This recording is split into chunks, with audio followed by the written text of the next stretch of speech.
Hey, what's going on, everybody? This is your boy James from Forte, and today I'm going to be testing out the pgear performance module that I just received from Keys Motorsports. Alright, let's get to it. Alright, so a lot of you guys know I've been using Dragy on this channel to test out a lot of stuff, just like a lot of you guys do.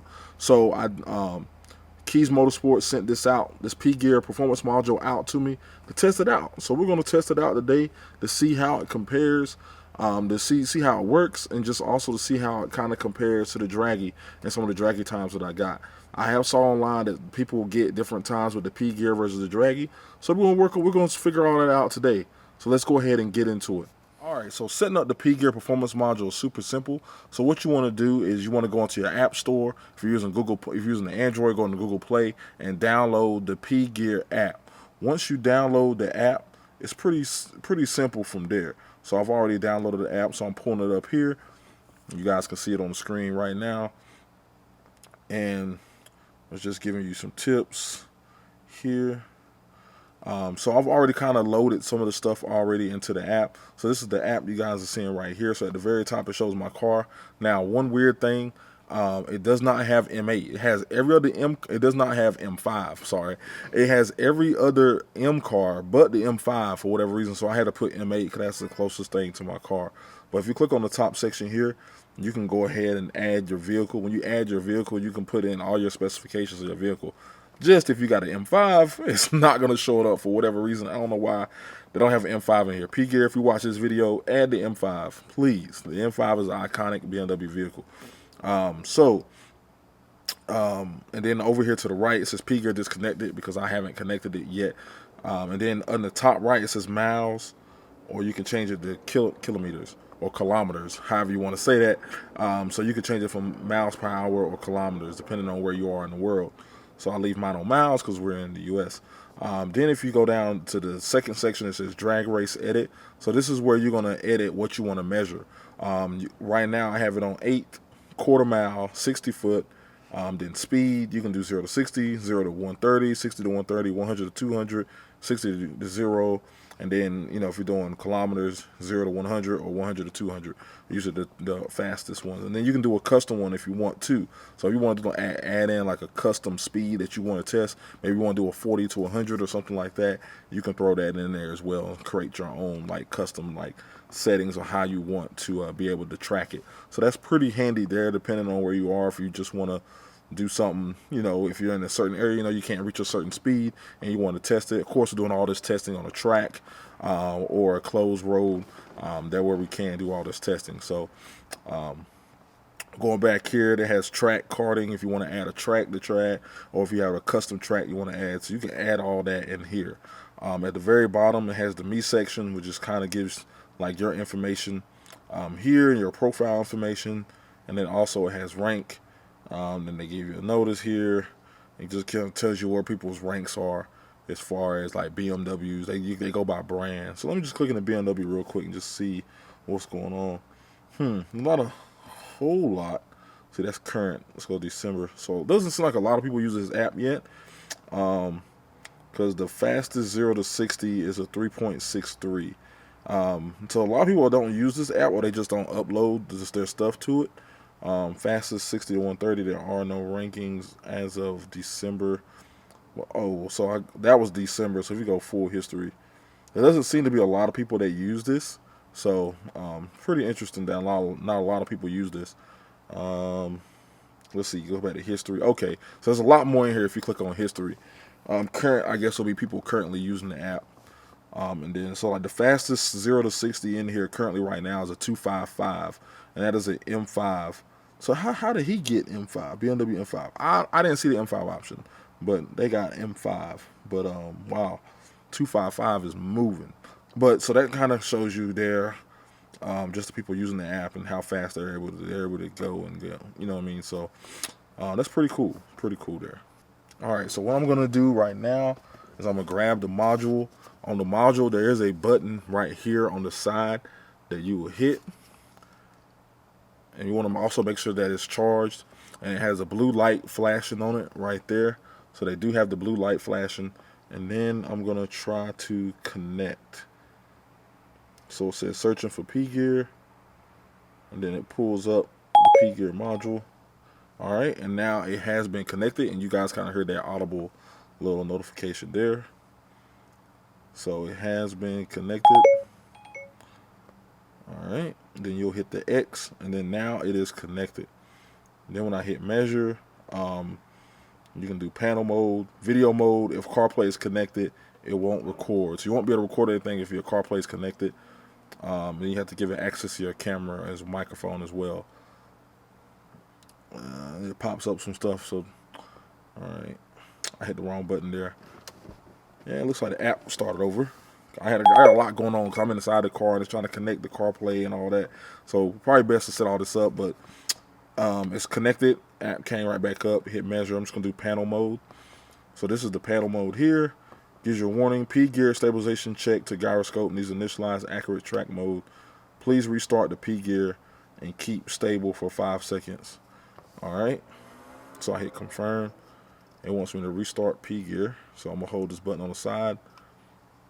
Cut it off. 1, 2, 3, 4, 5. Hold it back up. All right, pgear is connected. Just go panel mode. All right, and we're good to go there. All right, so the app's restarting on me. And I'm just showing you guys exactly what's going on here. So let's see what's going on. All right, so it's connected. Measure, panel mode. Every time I go to panel mode, it seems to disconnect. So let me take a break right here and figure out what's going on. I'll be right back with you guys. All right, everyone. So I'm actually driving, as you guys can kind of see. So I just want to kind of give you an update on what's going on. So looked like the pgear was conflicting with the Wi-Fi and CarPlay that I had going on, and everything now is running good. I am showing you guys the app right here, and everything looks to be running pretty good. It's got the speed and everything up there, and it's showing you a bunch of information there on the interface. So that's pretty cool right there. And then also the actual pgear unit comes with its own mount, window mount. So you guys can see it right there. It's kind of mounted right there, and it needs to be pointed up the way that I have it. And that's the way the pgear manual tells you to do it. You need to point it up to have the best signal.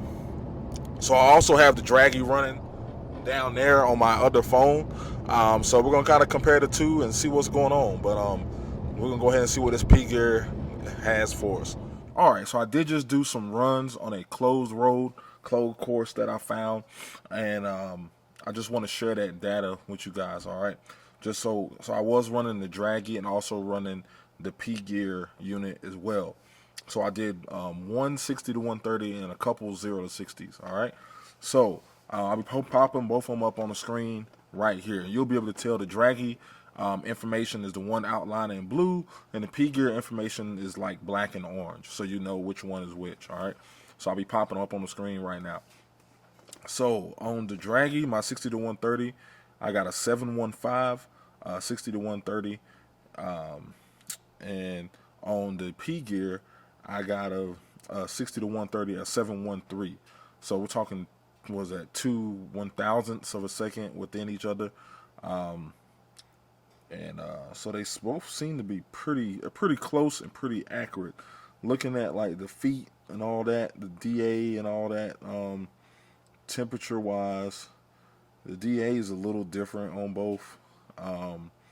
The feet is about the same. Dragy has 576. pgear has 586, and I think it's really just all about what satellites these are connecting to kind of get the data. I think that's really what's going to really determine a lot of this, and it could be the pgear satellite is different from the Dragy satellite, and that just could be just the transmission on how fast it goes. I mean, we're talking, they're pretty much the same. 713, 715, 71. You know what I mean? Like at the end of the day, 60 to 130, which is actually a really good time for me. And then also down at the bottom gives me the 100 to 200. 100 to 200 is a 611. So I'll take that for right now. 611, I'll take that. Let me see what it is on the Dragy. On the Dragy, you do have to go over to your units and change it. So let me go over to my units, show it in metric. Then go to your history, 100, 200, 100 to 200. I got a 612. So I got a 612, 100 to 200, and on the P gear is a 611. So very, very comparable. You know, I mean, pretty much they're the same. You know, pretty much 611, 612. I mean, they're pretty much the same there. All right, so let's go to the 0 to 60 today. My first run, which was in four-wheel drive sport, I ran a 344. Like I said, I'm not trying to get the best times in the world. You guys saw my other video. I was able to get way better times than this. It is kind of cold today. My tires wouldn't get above 80 degrees, so that probably has a lot to do with it too. But right now, the car today, like I said, the first one I got a 344. That was in four-wheel drive sport on the P gear. And then the Dragy says I got a 339. So the Dragy was actually faster on this one. 344 versus 339. So that's pretty interesting data there. And then the second run, I was in four-wheel drive mode. I got a 322 on the P gear and a 321 on the actual Dragy. So pretty interesting there on how the differences.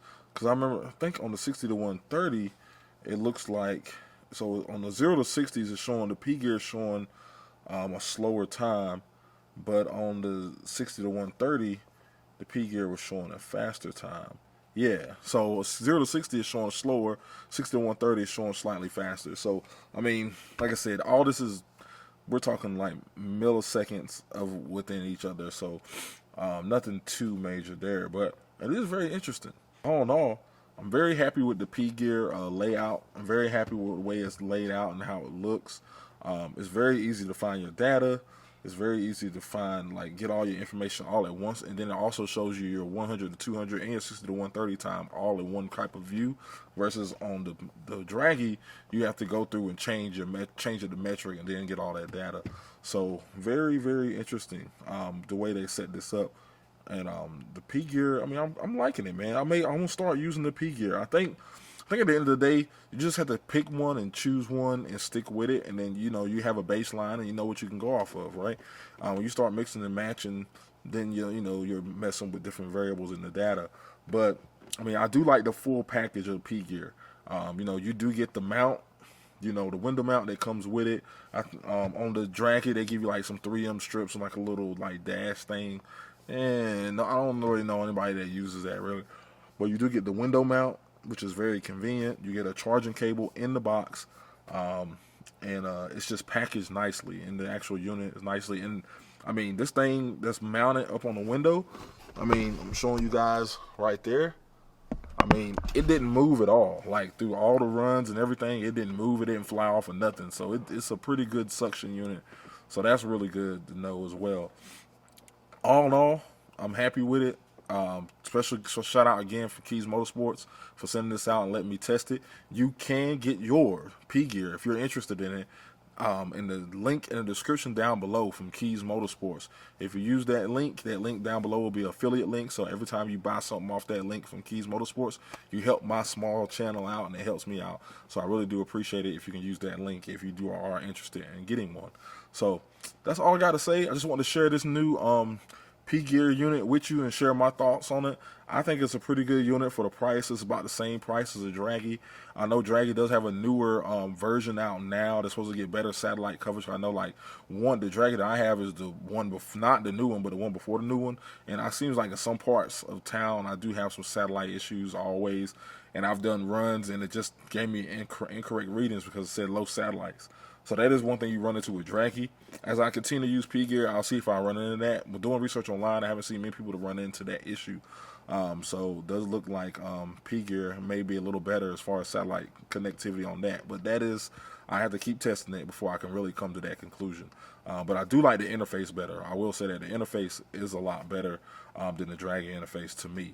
But all in all, I think it's a good unit. I think you should consider it. I think when you're comparing the two, look at what you value more and go with that one. But I mean, you can't go wrong with either. But right now, the P gear has my vote. I mean, I like the interface better, and the interface is what I use to extract the data.